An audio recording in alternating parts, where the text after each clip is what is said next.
yeah, so this is my modular rack for a live set. Pretty basic. I can do some more, but I think this is good.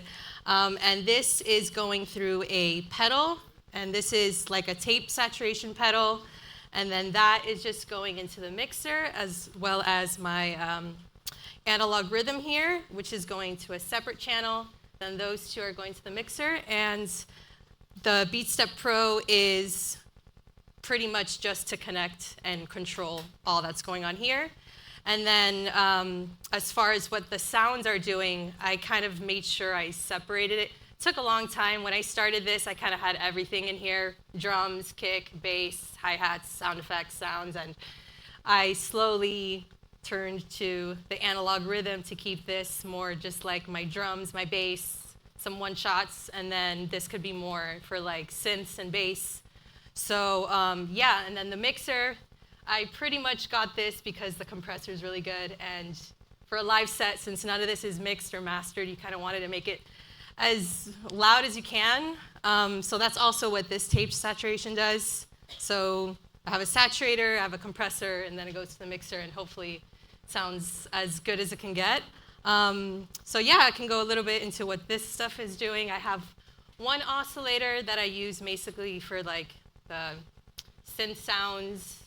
And then it has 3 separate FM, morph, and cloud, which is pretty much different kinds of sounds. So the reason why I liked this one was specifically for that. There's a lot you can do with one thing, because when you're approaching this as a live set, you kind of want to make sure you can get the most done with as little as possible, because first of all, you don't have a lot of space. So you really want to make sure everything works with everything else that you have.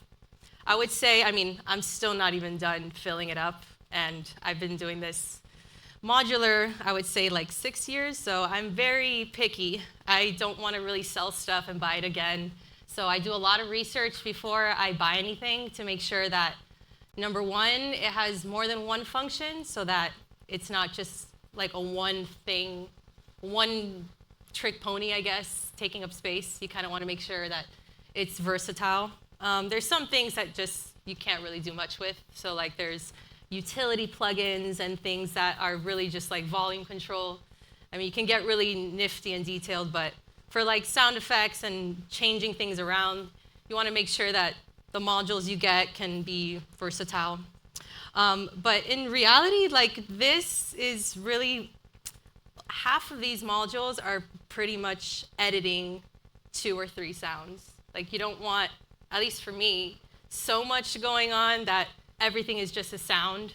You kind of want things that can edit the sound, especially for like a live set. You want things to gradually move and be different without having to like patch things in the middle of it. So yeah, everything has a particular purpose. And then as far as like the patching goes, a lot of it is like I would say half of these patches is just connecting things to make it audible, and then the other half are like edits and sound effects and stuff. So I have this oscillator, I have this, which is, I don't know if you guys can see it, I can maybe turn a little more, but I won't get too into it, but I have, this is a wave folder, which kind of edits the sound. So again, you have an oscillator that has your main sound, you have a wave folder kind of editing it, then you have a filter, then you have an LFO, which is a lot of modulation. Then for me, what I've noticed is when you have a sound that's static, you gotta patch things to make it change, but then there's other ways you can do it without having to patch anything. So those modules are very specific. So yeah, pretty much everything has its function. And I would say, for me, when you want to start this, I knew that I wanted to make music with it, but I also knew that at some point I would want to travel with it. So that's why I got this rack in particular. I think it's 104 HP 6U, if I'm correct. It's like travel friendly, so you can carry it on a plane.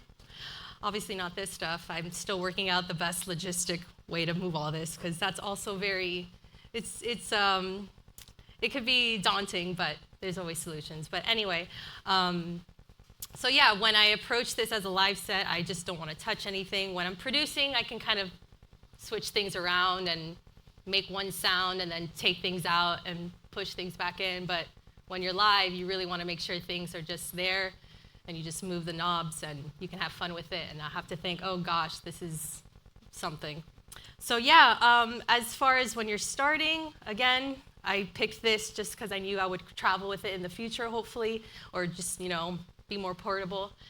And then I also wanted to make sure that there was a specific goal with what this was doing and a specific goal with what this is doing. So like I said, this is more the sounds and the bass. This is more like the kick, hi-hats, one-shots, sound effects, stuff like that. And then they're synced together, and yeah, that's pretty much it. So I can play a little. I can bring stuff in and kind of show you like the signal flow and what's happening. So first, again, this is not really controlling this, but if I press play here, they'll both sound, but hold on. So right now, I have the analog rhythm playing. Right now, I just have a kick, bass drum. Let's see. Some hi-hats. And then I'm gonna bring in a sound now. Let's see what happens. This is the main output, but then this one is the individual sound. Oh, one thing that I'm still working on is tuning this stuff, because I have to tune it by ear, and sometimes I forget, and that's what live checks are very, very important. Make sure you tune everything, because I've had to live tune before, and it's a challenge. So yeah, definitely tune your stuff. So I'm bringing in now this oscillator, and this is a filter that I'm touching, so just bringing it in slowly. And then how I control like the decay and attack is with this right here. So if I open it, basic stuff here. Then I can bring some hi-hats and the bass now I'll bring in, which is coming from this over here called the muskrat. Let's see.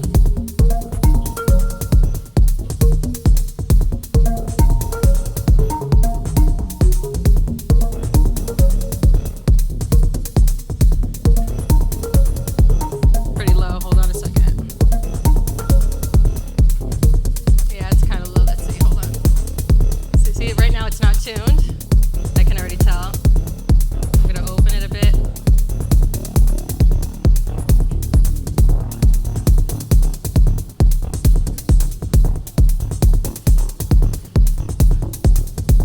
So yeah, I have two sounds playing here right now. This one you can't really hear very well.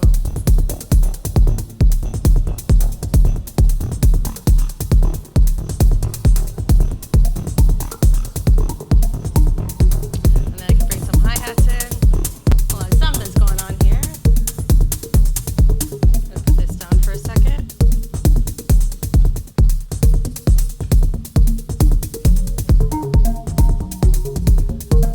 Let me raise it up a little, guys.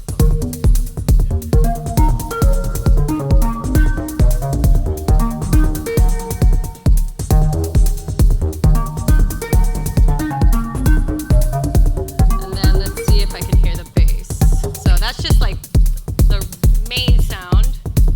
And then I usually have like a bass underneath, usually. Let's see.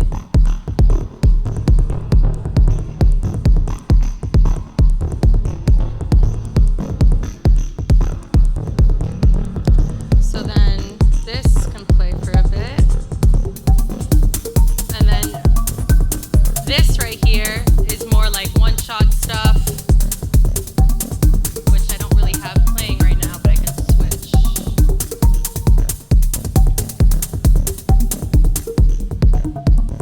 It's pretty low. So let's see what's going on. So when things are not working out, we're gonna figure out why. So this is pretty low. I'm not entirely sure why, but there's probably a solution. But anyway, this is controlling the synth sound and the bass sound, and then transitioning from stuff is also what I'm still learning how to do, because with little that you have, moving from track to track can be a little bit difficult. So I'm still learning that. For me, I mean, I just kind of, let's see, I'll play something, and then I can switch to another pattern here.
Have one oscillator.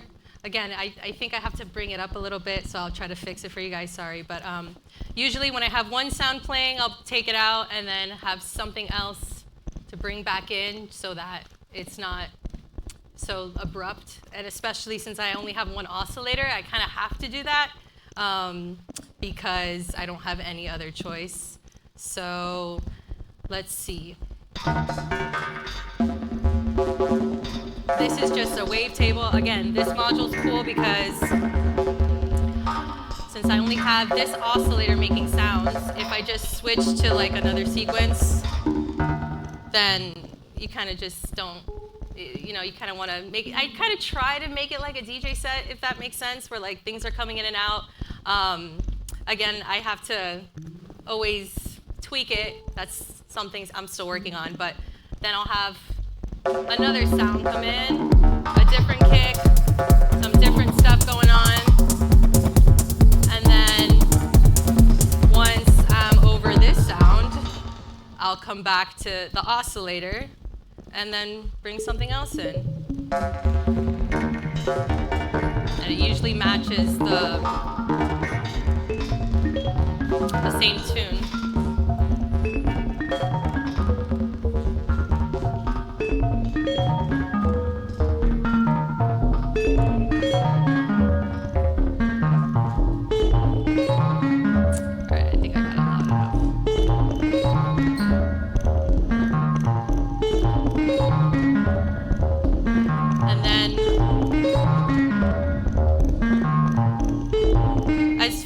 Changing the sounds as the live set is going. Again, I'm pausing, so if I was just continuously playing, maybe it would be more smooth. Sorry, guys, but I'm also trying to talk and stuff. So anyway, one thing coming out, something else coming in. The good thing about this oscillator is that I can kind of just like switch to another.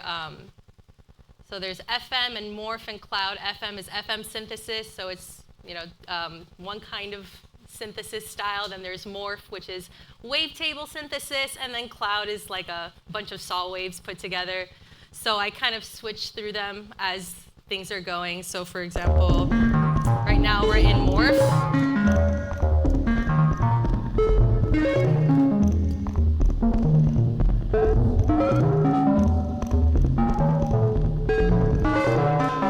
This one changes the tune a lot, but it's good for sine waves.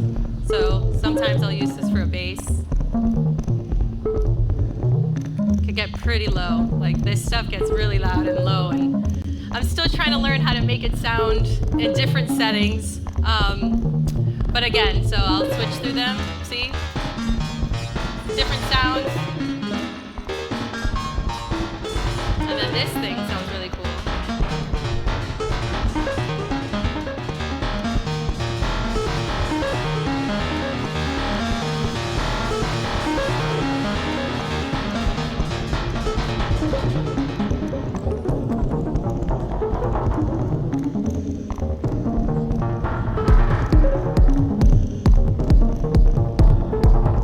Not sure why it sounds so low in here.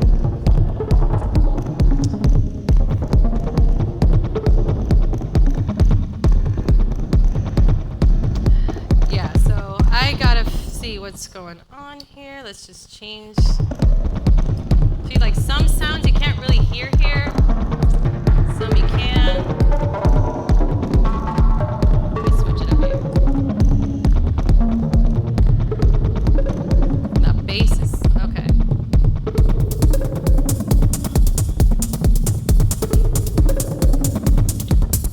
Let's get something else going, you guys.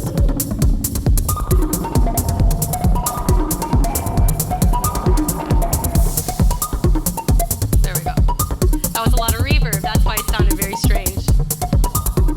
Yeah, this stuff can get pretty loud and wild, so you really gotta tame it. Like I can tell I can bring things in a little louder too.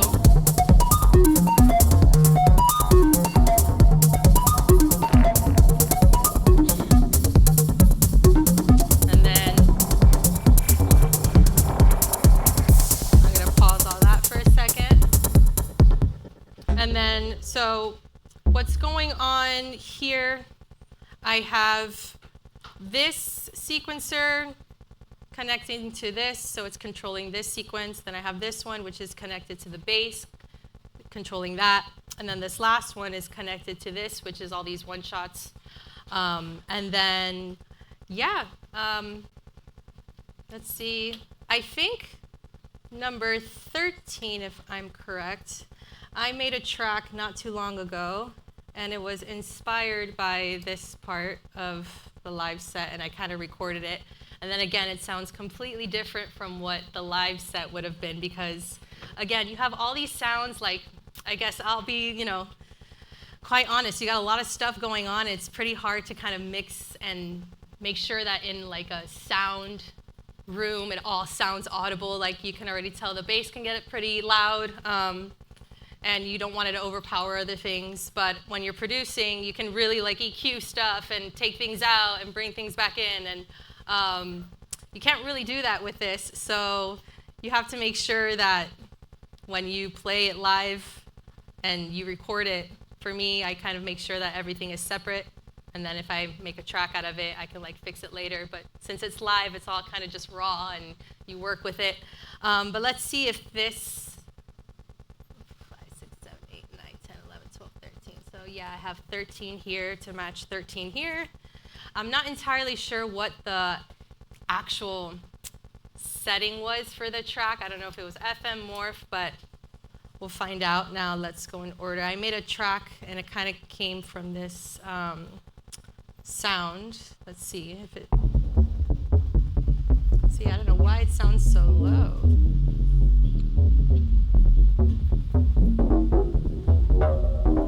Here we go.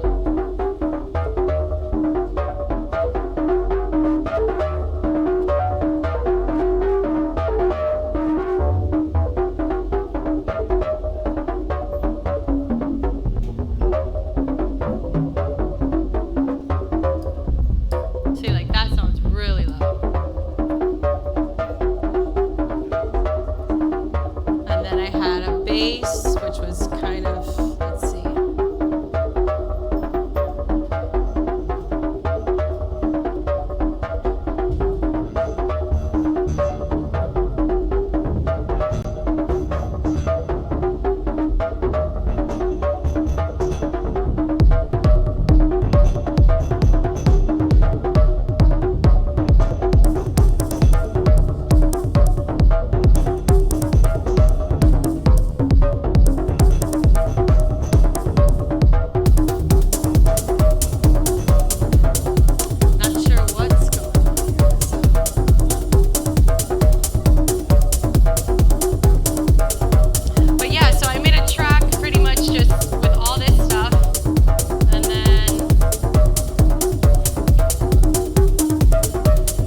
recording things for producing, you want to make sure that you kind of record everything individually because you can kind of edit it a lot more. But when it's live, everything's just how it is. So when I use whatever I'm making right now and I want to make a track out of it, I make sure that like everything is separated so that I can edit it further, so I can kind of mess with the kick on its own, the bass on its own. So yeah, if there's any, let's see what else I can talk about here. Yeah, so this is an LFO. This is pretty much what I use to mess around with the filter and this filter over here. I can also put the LFOs into these utility modules and kind of put an LFO into places that like I probably would have not thought of in the past. So that's the fun stuff with modular. You can really like connect things that you probably would have thought were wrong, but it works. And then, for example, if you see like all these modules always have a bunch of CV inputs, which means you can modulate certain parameters of it. So for example, I like things that you can edit a lot of it. So with this bass, I could have just gotten, you know, any, technically this isn't even a bass. This is a percussive module, but I use it as a bass just because, I don't know, it sounds good. And I like that there's separate inputs so I can mess with each one and edit it. So that's also something I would say is a good tip. If you want to like get into this, try to, first of all, study everything as much as you can, but also try to find things that have a lot of modulation opportunities so that there's always things to do. You can, you know, I've only had this oscillator and I've made all my music with it. It's just different patches and different ways of editing it. And yeah, I kind of want another oscillator at some point so that, again, the transitioning is a lot easier than just having one oscillator bringing in some sounds here and then switching back to it. If you had another oscillator, it kind of complements each other. I guess I kind of do since this is like my bass sound, but again, that bass is pretty much static the whole time. I move it around a bit, but yeah, that's pretty much what I have for this. Another tip I would say, for me, finding an oscillator was like a really personal thing. It's all these oscillators, which is pretty much like your main sound. Whatever you're gonna do, it's gonna most likely come from an oscillator. You really want to listen to it and see what tones you like. For me, I really like this one because it's very metallic-y, and I also have the option to do more like analog bassy sine wave stuff. So that for me, I really like. So for you, if you guys want to ever get into modular stuff, like really find the oscillator that speaks to you, because there's so many, and so many can do so many different things. And you definitely want to, like for me, I knew once I heard like the tones coming out, I knew that's the one I wanted. So that's one tip I would say. And then for like more nitty gritty stuff, for me, like the filters that I picked were also very picky. This filter can do more than one thing and can be a filter for more than one thing at the same time. So I liked that. And it also has pretty much, you can input 3 things and take out 3 things. So multifunctional. I also like this one because it's not like a typical bread and butter filter that just brings things in and out. Like it's very dynamic and stuff. So again, it's really very specific, everything that I have, and I made sure that everything I picked, I studied it. And yeah, I mean, if you guys have any questions, I think, unless I can think of anything else, you guys have any questions for me? Anything you guys want to know? Go for it. Hey, hi. What's your main oscillator? My main oscillator is this one. It's the multi-mode VCO from Synthesis Technology. So yeah, this is pretty much my main sound. And then again, this Moffensief modular muskrat, which is supposed to be like a percussive thing. I just make it into a bass. And then it has its self-bit filter. This has its filter that's mainly for that oscillator. And then this is the other sound generator. And then everything else is pretty much just editing those 3 things. So it looks like it's a lot of stuff doing a lot of things, but it's, for the most part, just editing 3 stuff. But yeah, that's where the beauty is, really. I would say like the modulation and the utilities, all the boring things that you think aren't exciting are what are going to make your modulation and your rack like pop out. Because that's where like all the little details are, and that's where you can really have fun with it. But yeah, I hope I answered your question. Okay. Hey, what's up? Yeah? Thank you so much. Sure. How do you handle clock and sync with this configuration, and what's the little white box that This thing, Yeah. that is not mine. I have no idea what that is, to be honest. But I will be completely honest with you, my friend. This setup for me is also very challenging because the way you connect, the way you sync this modular with the analog rhythm is through MIDI cables. And this stuff is very flimsy, and it breaks very fast. So another tip, have a backup of every single cable, because that one cable that you don't have a backup is going to be the one you need. And I learned from experience. So I have a backup of everything, even my power supplies, the MIDI cables now, the modular power supply, just basic cables. So as far as the clock, I have this clock going into this LFO so that I can sync my LFOs to everything, because I just like how it sounds. And then I have a separate one, well, it's copied.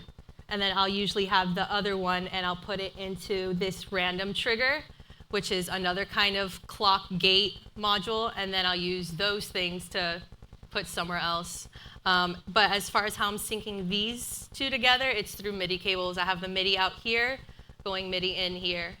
And yes, did that help you out? Yeah? Awesome. Yes.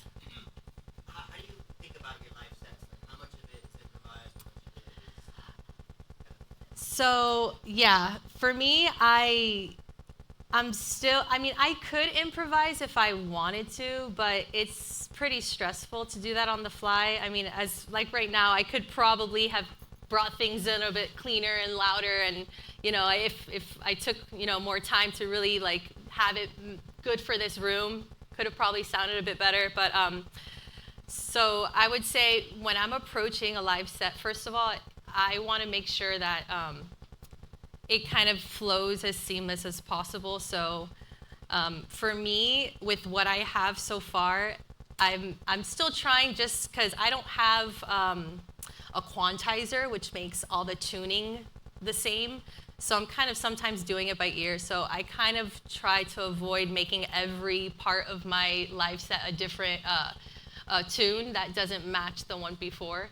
So for now, I'm kind of like, if I'm making something in, I don't know, G, the rest will probably be in G or something, just for what I have. Are you good at kind of Tuning it by ear, I mean, yeah, like in the beginning, sometimes it's a little hard, definitely with headphones, for sure, especially like the bass was a lot. Like it's kind of hard to really get in there and tune it.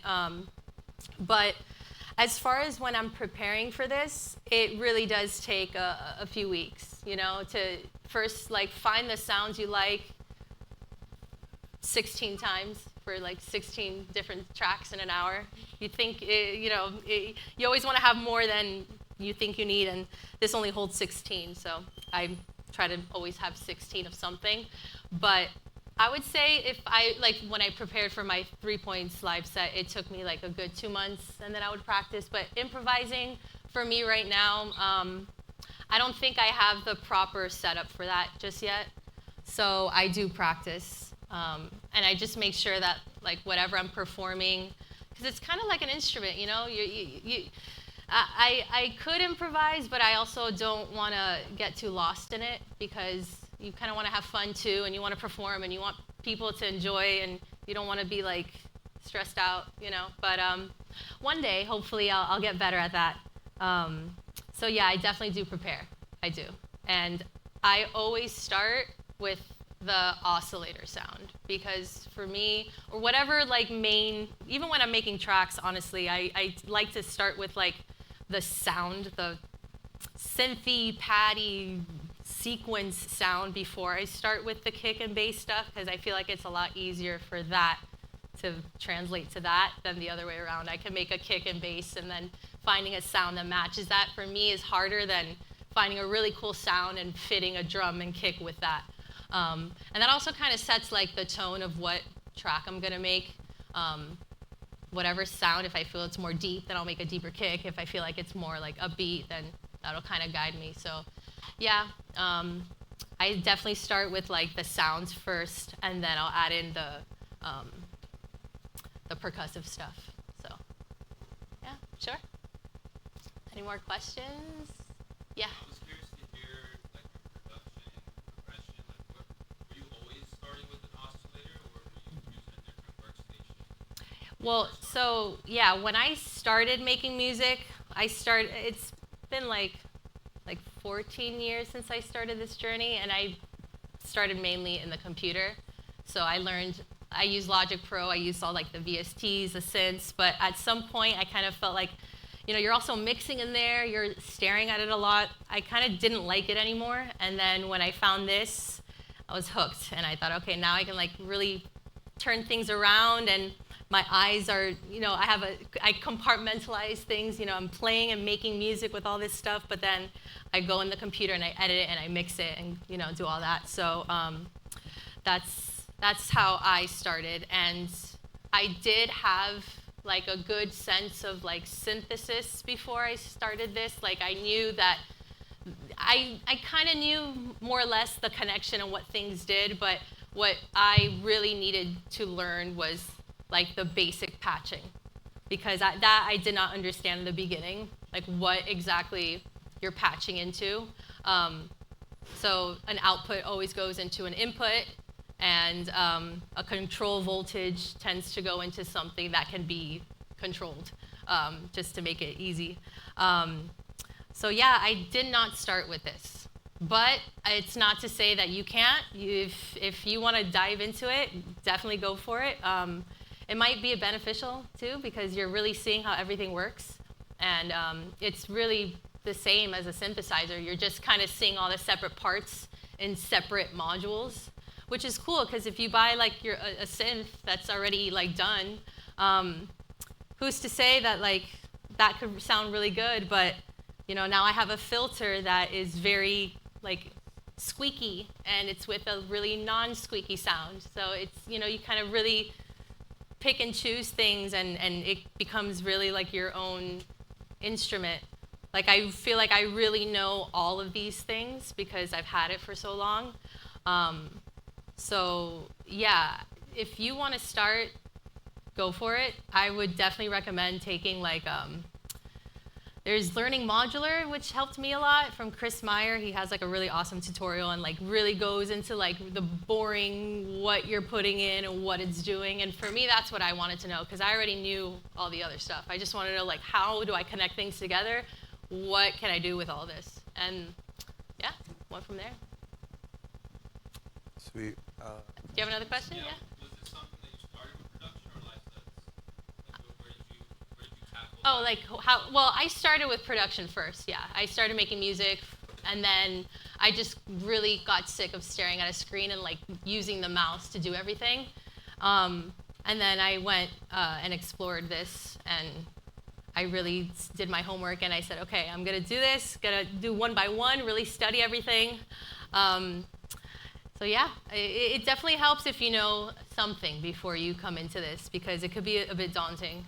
And I think I also, since I kind of knew a bit before, it helped me make more wiser decisions. Like I had some modules that were just hi-hat modules, but that's kind of like a waste of space. You can kind of have something separate. Well, I don't want to say a waste of space, but if my goal was to make like sounds and synth and bass and sequences and stuff, I kind of want to make sure I'm preserving all my space for that and not having some like drum stuff in the way. So that's why I got this here, to kind of give me more room.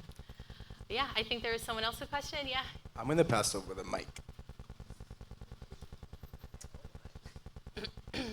From start to present, how much have you invested into this between time and money? A lot of time. I'll start with that. A lot of time. How many years?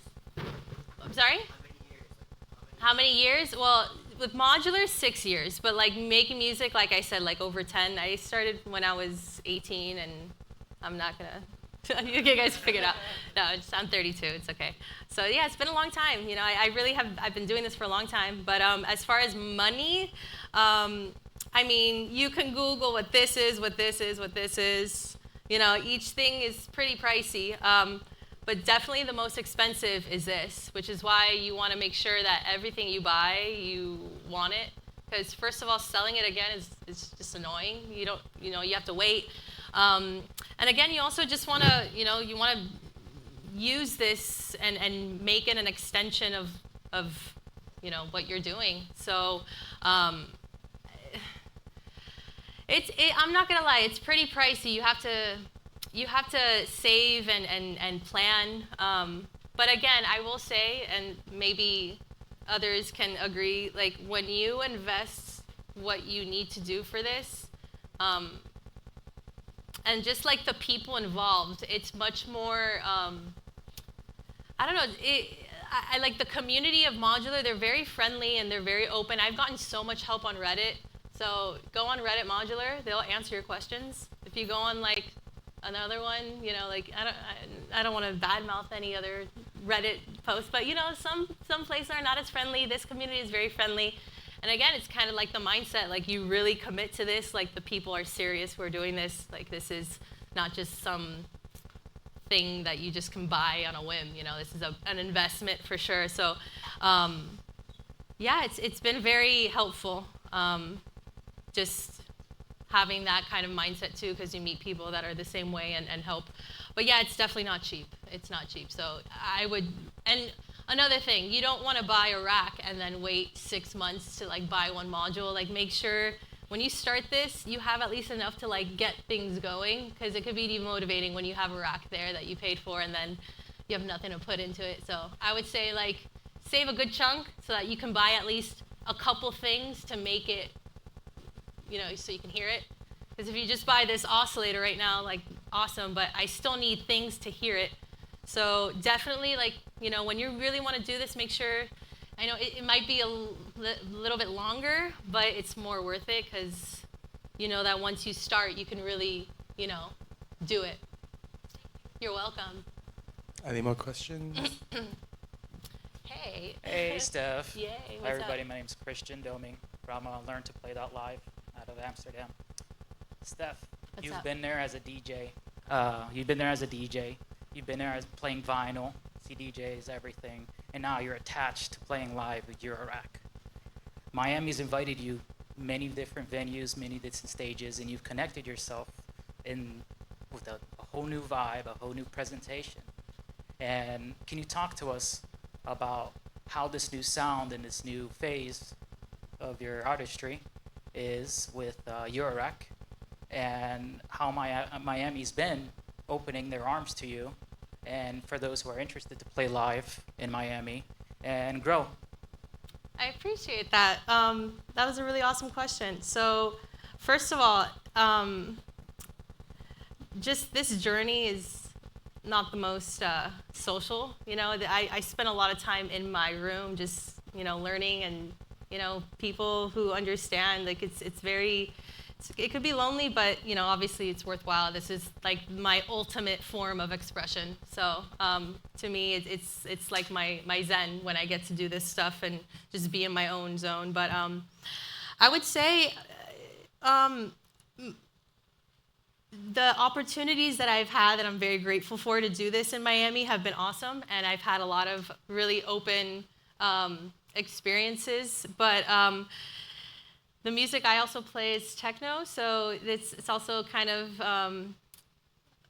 it's evolving here over the years. So in reality, I mean, I don't want to just say techno. I make whatever I want, but dance-oriented music, I guess. But yeah, as far as like what I'm doing, I really just, when I started making music, I kind of wanted to just go for it. So I decided to just open a label. Me and Nico, my husband, we have 2 labels, and we both, we have our own deadline. So we really wanted to just push things on our own terms. And whenever I finished a track and I thought, I'm done with it, I'm ready to share it, I just did. And I think Miami has been very cool, just what I've been exposed to so far with what I'm doing. They've been very open. And yeah, if I ever have more chances to play here, of course, I would love to, and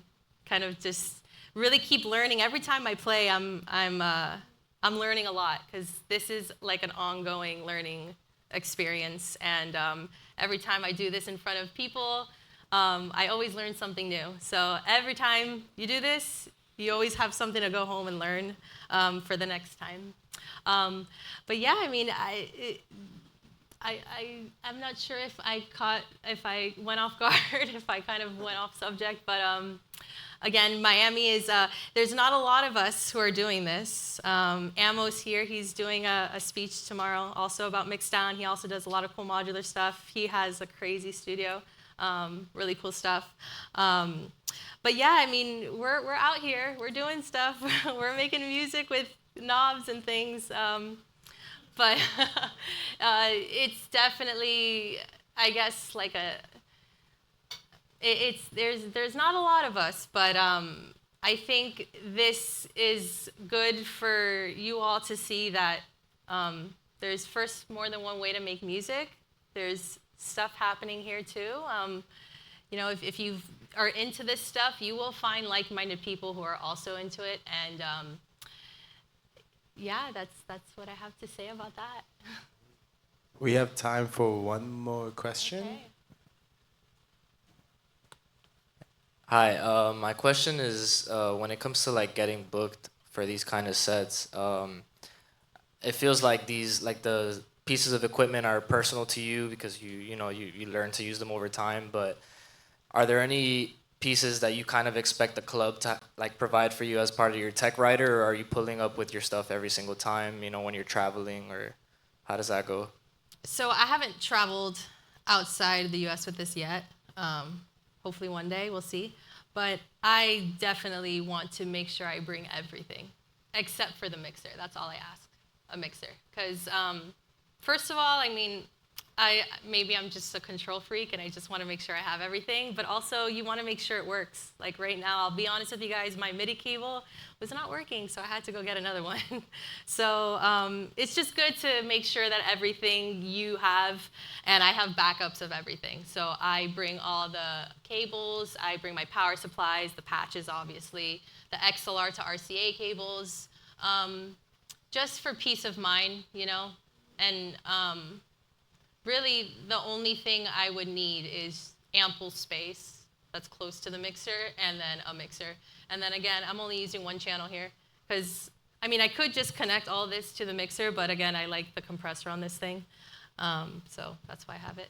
But yeah, as far as what I expect, you should have like a rider, I guess, that says, what you're bringing, how much space you need, because again, if you don't have space, it's not going to be fun. So, yeah, I bring everything. I have a bag here with all my backups of everything, every cable, every power supply, and then I travel with that, and yeah, just go from there. I mean, Thank you. Yeah, you're welcome. All right. I think that's all the time we have. Okay, cool. Thank you, guys. Thank you. Thank you so much, Thank you, everybody, guys. for joining us and hearing out all of us professionals and leaders, artists. Tomorrow we have a full day of programming. As David said earlier, RSVPs are still available. And if they're not, show up. Walk-in and standing room is also available. We'll make you guys fit, and it's going to be fun. It's going to be great. See you tomorrow. Thank you.